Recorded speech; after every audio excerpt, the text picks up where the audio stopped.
Hi guys, Tyson Robinson here. Thanks for tuning in. I am the real estate broker and owner of Trillion Real Estate, and today I wanted to talk about 5 tips to winning a bidding war, which is a huge issue currently in our market over here in Southern California, and it appears to be the same issue that a lot of people are experiencing throughout the country in most markets. So 5 tips to winning a multiple offer situation, or what people call a bidding war. And so number 1, what I wanted to talk about is your offer. That's going to be most of the basic items that an agent is going to discuss with you with regards to terms, right? One of them is going to be price. Of course, if a property is priced at $400,000, but you know there's 12 offers on that property, well, you're going to want to know how aggressive are you going to need to get in order to get that property.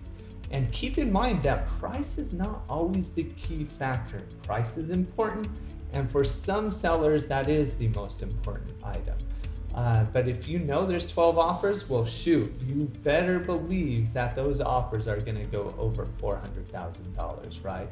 So price is one. Another one is going to be contingency periods.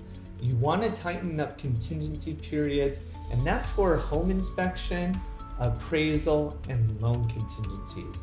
If you're feeling comfortable that you could get a home inspection done within a matter of 5 days, rather than the typical contingency period of 17 days, well then you want to tighten that up. So you can tighten that up to 7 days, 5 days, just make it a bit quicker, because the seller's going to like to see an offer where the buyer is willing to remove those contingencies quicker than the other offers.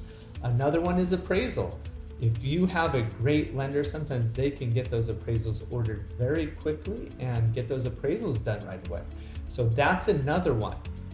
So if you can shorten that time frame down from 17 days to 14 days or 10 days, well, that's going to help you.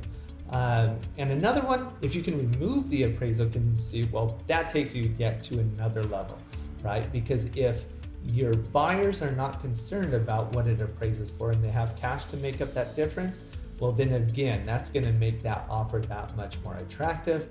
Other terms that are important are loan contingency. Again, tighten that up if that's a possibility, or even remove it if that's a possibility. If you've already gone through the full process and you're fully confident that you're going to be able to close, you may want to consider it. In a competitive market like today, you just have to really pull out all the stops to make sure you have the best possible chance of getting your offer accepted. And part of that is just making sure you have a great agent that knows what they're doing and is looking at each and every term. So number 1, offer. All the terms I just mentioned, I'm probably missing a couple more, but those are a few of the most important ones.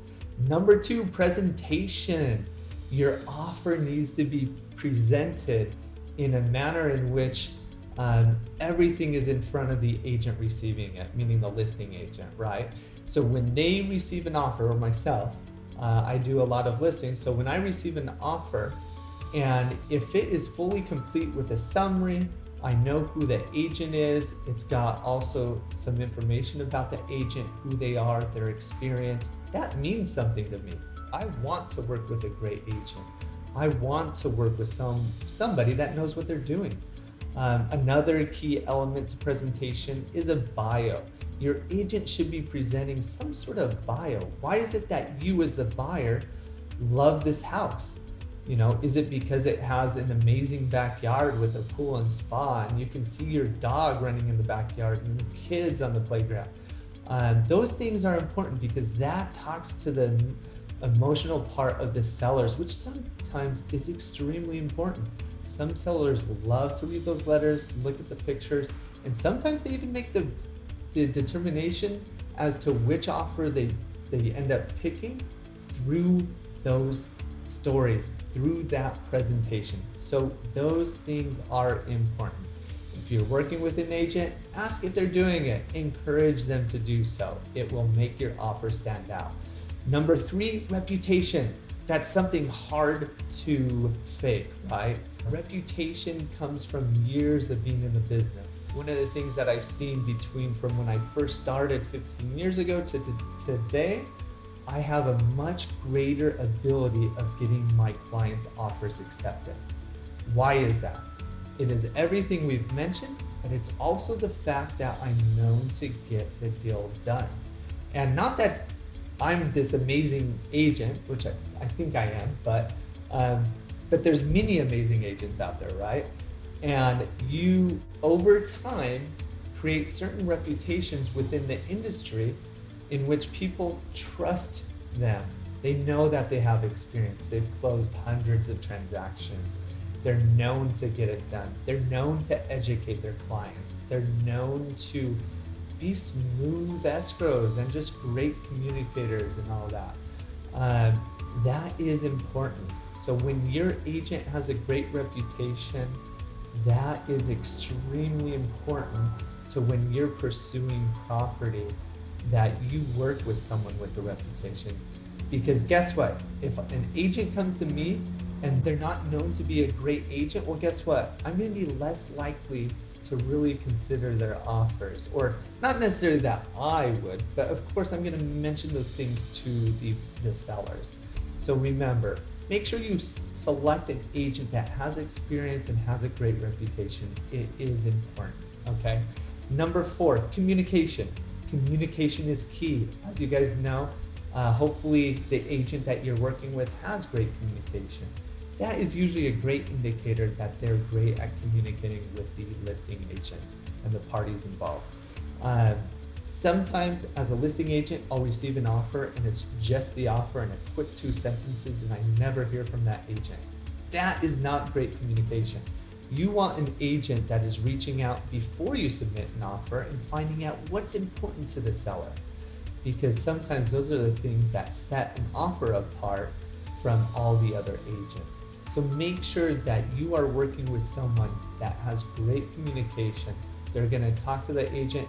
They're going to submit a great offer along with everything needed. They're going to follow up with the listing agent to make sure it's been received. That shows motivation.